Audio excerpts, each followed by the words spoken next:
And let's get into my rankings and the Associated Press polls top 25 to kind of get into this. So I got, basically flip-flop Georgia and Michigan there. We'll talk about the differences a little bit later here, but Ohio State at 3.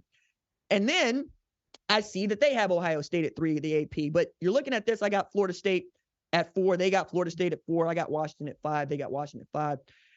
Let's talk about Washington and move our way up here, right? So Washington is really playing with fire the last couple of weeks because the College Football Playoff Selection Committee wants to sometimes make like the first half of the season doesn't really count. What really does count is what you did the week before they got to make their rankings when they decide to wake up after, week 9 and start looking at football games. But when you try to throw football games away to two of the worst teams in your conference, it's a bad look. Arizona State had them dead to rights if a pick 6 is not thrown with the game on the line.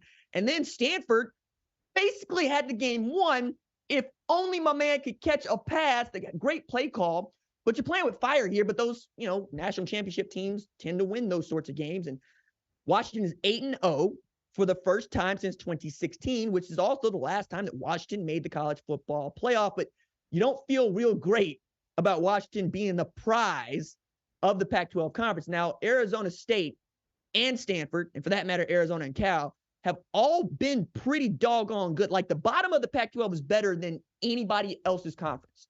Full stop. But still, when you are the number one team in that conference, you're expected to beat those teams by a couple of touchdowns at a piece and not need to take it all the way into the fourth quarter. So that really is it. Like if they're not 8-0, we got Oregon in that spot because Oregon looks like a better football team, though Washington won. And I think the scoreboard ought to matter. And then when I go into Florida State here, I just don't trust Florida State, man. Like, I know they beat up on the Demon Deacons at 41-16, and Jordan Travis had a Heisman winning game. But here's the thing, man. I look at Jordan Travis and I see Desmond Ridder. That's not shade. That dude took Cincinnati to an undefeated season in the college football playoff, then got housed by Bama. Like, that's how it feels right now. I watched them go down to a Clemson team and need to win in overtime, and that Clemson team ain't no good. Like, they are Notre Dame loss away from being below 500. They're bad. So your best win is an LSU team that we don't trust, right? That got outscored by Ole Miss, had to outscore Missouri. Now, if LSU goes and pantses Alabama, that win looks real good. But if Alabama beats LSU by 2 touchdowns, all you got left is Duke. And you were losing to Duke when they had their best player on the field on one leg. I don't know what to do with this Florida State team because they're not been really challenged by teams that we expect to play in the college football playoff or win conference championships, right? I mean, we're talking about the guys that might be able to play Florida State for the ACC title are Louisville because North Carolina decided to drop a 3rd straight game to Georgia Tech as a ranked team.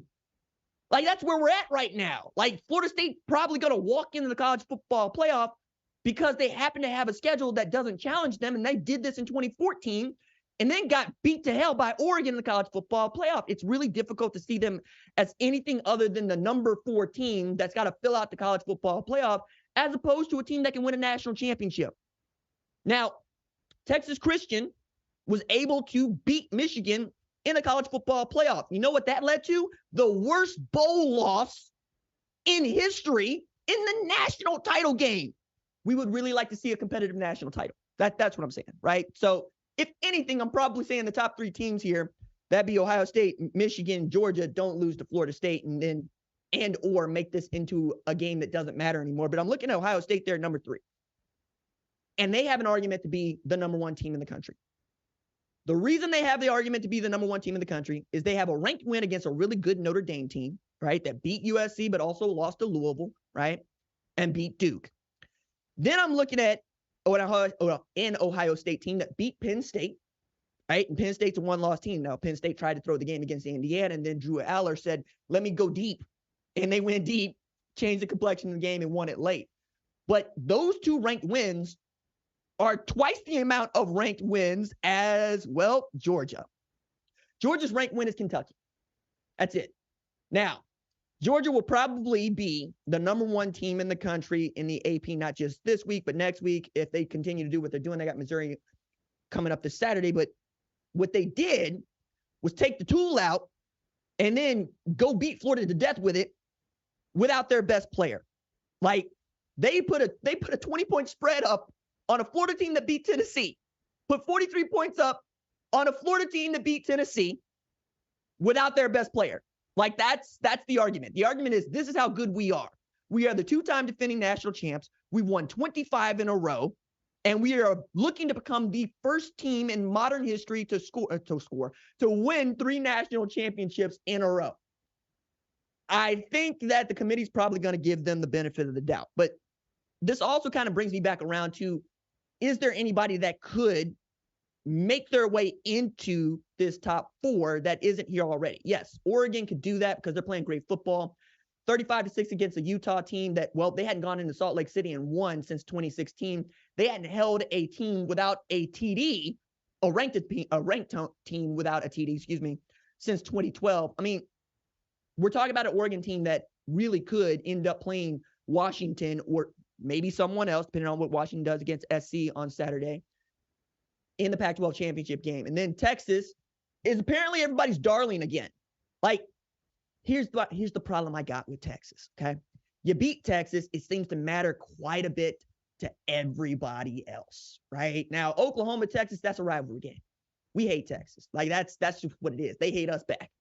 But the way that the national folks tend to think about Texas is not the way I tend to think about Texas. Like, they're supposed to be where they are, and they're going to get a Kansas State team that did not allow Houston to score a damn point on Saturday. I just don't know what Kansas State team they're going to get in as far as what we've seen throughout the year, because this is also Kansas State team that lost to Missouri. Okay? Now, Texas, like Oklahoma, is fighting for its life in the college football playoff, but more than anything else, looking at Texas at number 7 there for the Associated Press and Oklahoma at number 10, you see what I see. The Big 12 needs some help to get a team in the college football playoff, right? You're going to need to look better than a one-loss team anywhere else, and you're going to need that team to take a loss, right? So Florida State takes a loss, maybe that opens something up, right? Washington takes a loss, that opens something up. But for Oklahoma and Texas, you need to continue to win out. Get back to the Big 12 title game, hopefully get each other, and then put together a win that changes the complexion of the college football playoff. And both those teams are capable, right? But we're also talking about a Texas team that ain't got Quinn Ewers at quarterback, okay? Malik Murphy is good, but he's also making freshman mistakes. You're going to have to ride that defense like they did against Brigham Young and ride Jonathan Brooks like they did against Brigham Young. Xavier Worthy got a punt return for TD. Like, the offense only scored 14 points against BYU. I think Texas is right where they're supposed to be.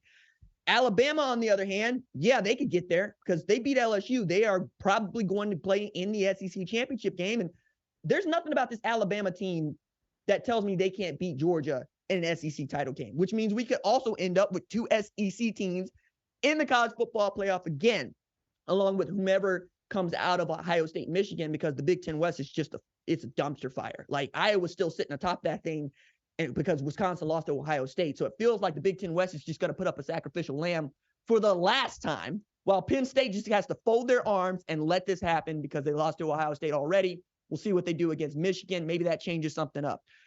I'm also kind of really fascinated to look at, well, just how deep do we think the College Football Playoff Selection Committee wants to go in this? Because really, we're arguing about who's going to be 5 and 6 here going into next week, Washington or Oregon. I think I got it right because Washington beat Oregon. But if you're going on the recency bias thing, you're going to put Oregon ahead of Washington. Again, I just want the games that we play and the scoreboard to matter. I think that games that are played in September matter just as much as the ones that are played in November.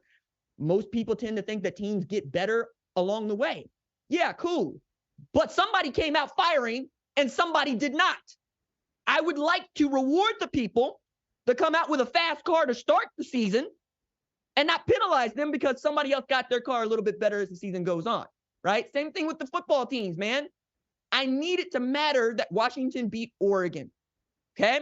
Whoever wins the game between Ohio State and Michigan, I need that to matter because right now we're talking about, again, Michigan owning Ohio State, and that might be the reason why they ranked ahead of Ohio State despite this really outstanding resume for the Buckeyes. All right, so as I see it, and I'm going to get into this on Tuesday, probably write about this for Fox Sports at the Fox Sports on the Fox Sports app and at foxsports.com. But the way I see the College Football Playoff Selection Committee shaking out on Tuesday, Number 1, they're going to put Georgia. Number 2, they're going to put Ohio State.